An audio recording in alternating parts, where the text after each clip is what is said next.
ব্যাস, হয়ে গেল। আজকের দিনটাই একেবারে ঝলসে গেল। সকাল সকাল এই মিসকেটার মুখদর্শনী হতে হলো। আহা, গন্ধটা বেশ ছেড়েছে দেখছি। তা কি ভাজা হচ্ছে শুনি? আগে আমার মুন্ডু ভাজি হচ্ছে। কি? আগে বেগুন ভাজি হচ্ছে ভাইয়া। তা আমায় চেয়ে নিতে হবে নাকি আমায় খাওয়াবে রামু? হুম, এমন করে বলছে দেখো যেন ওনার বাবার। কি হলো রামু, সকাল সকাল এমন ভ্যাবাচ্যাকা খেলে হবে? কি যে বলো না ভাইয়া, তুমি খাবে আর আমি খাওয়াবো না, তা কি করে হয়? শত হোক গ্রামের একমাত্র কৃষক বলে কথা। হ্যাঁ, এই তো জ্ঞানটা ফিরেছে তাহলে। এখন আর দেরি না করে তাহলে কটা বেগুন ভাজি বানিয়ে দিয়ে দেখি। তুমি ওইখানে গিয়ে বসো, আমি এক্ষুনি চটপট কটা নামিয়ে দিচ্ছি। এই আমি বসলাম এখানে।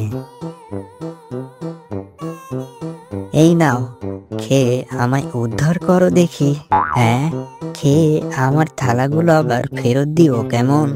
হ্যাঁ হ্যাঁ হ্যাঁ, সে নিয়ে তোকে আর ভাবতে হবে না। এই যে ভাইয়া, তুমি এখানে বসে বেগুন ভাজি খাচ্ছ, আর এদিকে দেখো আমি গোটা গ্রাম তল্লাশি করে এলাম। কে বলেছে এমন পাগলা কুকুরের মতো হন্যে হয়ে খুঁজতে? হ্যাঁ, আমি তো আর তোমার মতো শুয়ে বসে দিন কাবার করে দিতে পারিনি, বুঝলে কি না?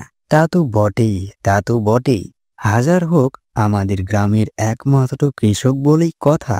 সে যাগ্গে ভাইয়া, আমার কিছু চারা গাছ রয়েছে, সেগুলো ওই একটু রোপণ করে দিতে হবে আর কি। সে হয়ে যাবে এখন। এখন বেলা ফ্যাস ফ্যাস না করে একটু শান্তিতে খেতে দাও দেখি। তাহলে কাল কিন্তু এসো ভাইয়া, আর চারাগুলো ঠিক সময় পেয়ে যাবে। সে হবে কম।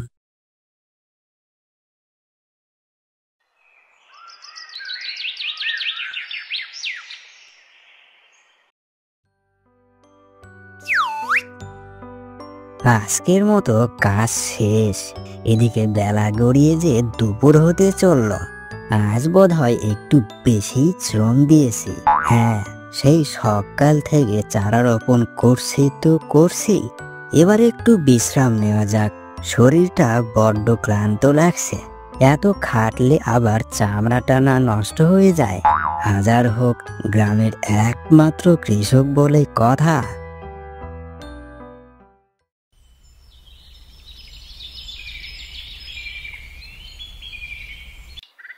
কি গো ভাইয়া, এই ভর দুপুরে কোথায় চললে? যাচ্ছিলাম একটু ফসল মাঠখানায়। তা বেশ, তা এবার কি চাষ করলে? কটা বেগুন চারা ছিল, তাই লাগিয়েছি। খুবই ভালো করেছো তাহলে। কেন, হঠাৎ এই কথা বলছো কেন ভাইয়া? সে কি ভাইয়া, এবার বেগুনের বাজার যে খা খা করছে। বাজারে বেগুনের জোগাড় নেই বললেই চলে।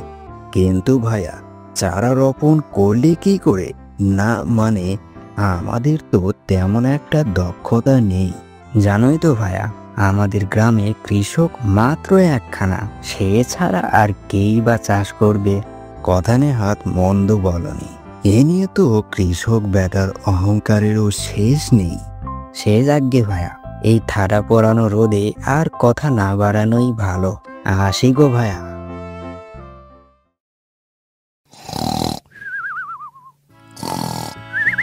কি কাজ বাদ দিয়ে টিকটিকি বাজানো হচ্ছে? এই জন্য তো মাইনে দেওয়া? হ্যাঁ, সবে একটু চোখটা বুঝেছি। কি হয়েছে? হ্যাঁ, কুকুর ছানার মতো এমন ঘেউ ঘেউ করছো কেন? বলি, আমি যে চারা গাছগুলো দিয়েছিলাম সেগুলো কোথায়? চোখ দুটো নির্ঘাত বাড়িতে খুলে রেখে এসেছ, এই জন্যই দেখতে পাচ্ছ না। কোথায়? হ্যাঁ, শুধু এ কটা? আর বাকি চারাগুলো কে লাগাবে শুনি? ভূতে এসে লাগাবে?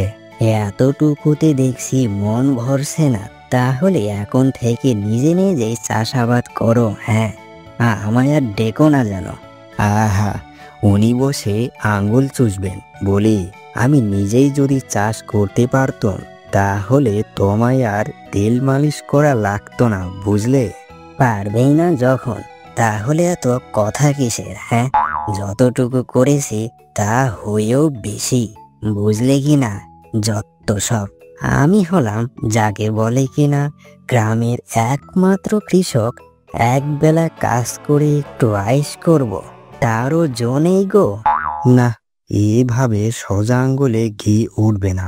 বেটার ছেলের অহংকার দিনকে দিন দেখছি বেড়েই চলেছে। না না, এইবার গ্রামের সবাইকে ডেকে এর একটা বিহিত করতেই হবে, নইলে যে গ্রামের চাষাবাদ বলতে আর কিছুই থাকবে না। কি হলো? হ্যাঁ, কখন থেকে দেখছি ঠাই দাঁড়িয়ে আসো আর মনে মনে কি যেন বিড়বিড় করছো। সে তুমি যাই করো না কেন, আমার চারাগুলো ঠিক সময় মতো লাগিয়ে দিলেই হলো। ও নিয়ে তোমায় আর ভাবতে হবে না গো, ঠিক 10 দিনের মধ্যেই হয়ে যাবে। হ্যাঁ, এই সামান্য দুদিনের কাজ করতে 10 দিন লাগবে? এটা কি মামার বাড়ির আবদার নাকি? ভুল বললে ভাইয়া, ওটা মামার বাড়ি নয়, জেঠু বাড়ি হবে। বেটা কুমড়ো পটাশ। হ্যাঁ, কি কি যেন বললে বলে মনে হলো।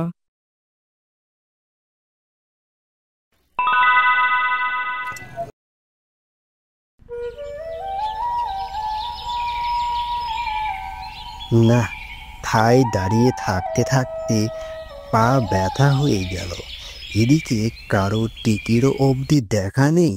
ওই তো সব এদিকেই আসছে। সবাই তো দেখি হাজির। এদিকে যে হারু ভাইয়া আমাদেরকে আসতে বলে নিজেই বেপাত্তা। এদিকে যে আমি আবার বেগুন ভাজি চড়িয়ে দিয়ে এসেছি। আর ভাসতে হবে না বেগুন। হারু ভাইয়া কি বলে সেটাই না হয় শোনো এবার। ওই তো তিনি এসে পড়েছেন। সবাই দেখছি চলে এসেছো, তাহলে আর দেরি না করে আসল কথাটা শুরু করা যাক। হ্যাঁ ভাইয়া, সেটাই বরং ভালো হবে। ওদিকে যে আবার আমায় বেগুন ভাজি করতে হবে। তোমরা তো ভালো করেই জানো যে আমাদের গ্রামে একটি মাত্রই কৃষক।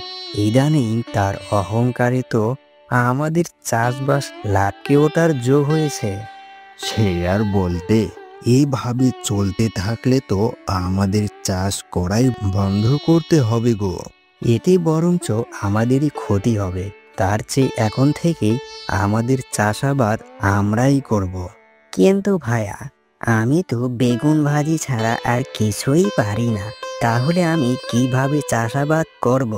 যতটুকু পারবে তাতেও হয়ে যাবে, আর যতটুকু পারবে না তার জন্য একে অপরের সাহায্য নেবে।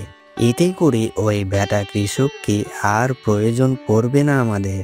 ঠিক বলেছো ভাইয়া, এখন থেকে আমরা কৃষককে দিয়ে আর কোনো চাষাবাদ করাবই না। তারপর দেখব বেটা কিভাবে খেয়ে পড়ে বাসে। হ্যাঁ,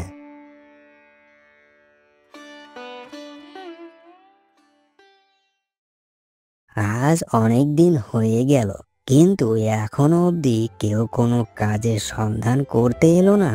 অবশ্য দিনগুলো বেশ ভালোই কাটছে, কিন্তু শুধু শুয়ে বসে কাটালেই তো হবে না, চাষও তো করতে হবে, নইলে যে পেটে খিল মেরে ঠাই বসে থাকতে হবে। সবাই কেন চাষবাস করছে না সেটা এবার দেখতে হবে। হ্যাঁ, যাই।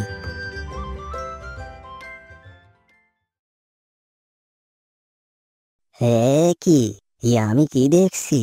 সবার জমিতেই দেখছি চাষবাস করা প্রায় শেষ, কিন্তু কিন্তু কাকে দিয়ে চাষ করালো? হ্যাঁ, এই গ্রামে আমি ছাড়া তেমন কেউ তো চাষের চাও জানে না। তাহলে এসব কি করে হলো? এইবার বোধ হয় আমার কপাল পুড়ল বলে। এখন আর বসে থাকলে চলবে না, গোপনে গোপনে গ্রামে কিছু তো একটা হয়েছে, অথচ আমি তা জানি না। এসব কিছুই জানতে হলে যেতে হবে একজনের কাছে। হ্যাঁ, ওই বলতে পারবে সব। যাই, আর দেরি না করে এক্ষুনি রওনা দেই।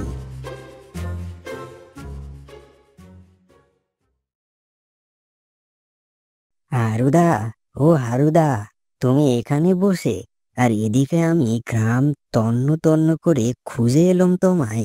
সে কি, গ্রামের একমাত্র কৃষক আমায় স্মরণ করেছেন গো, কি সৌভাগ্য আমার। এভাবে বলে আর লজ্জা দিও না ভাইয়া। কিন্তু কি হয়েছে সেটাই তো বললে না। গ্রামে আসার পথে দেখলাম সবাই যার যার জমি চাষ করে ফেলেছে, কিন্তু আমি থাকতেই গ্রামে সবাই গাড়ি দিয়ে চাষ করালো, সেটাই তো ঠাউর করতে পারলাম না। ও, এই কথা।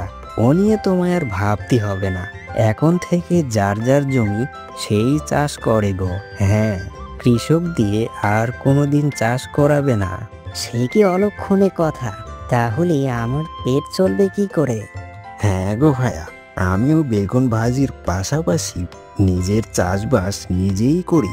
তোমার মতো হয়তো অতটাও দক্ষ নই, কিন্তু যেটুকু পারি তাতেই হয়ে যাবে।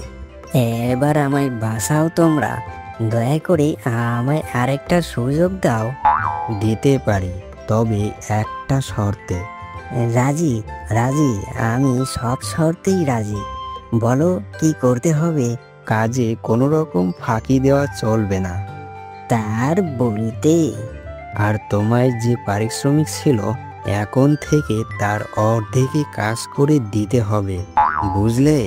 হ্যাঁ? হ্যাঁ নয়, হ্যাঁ।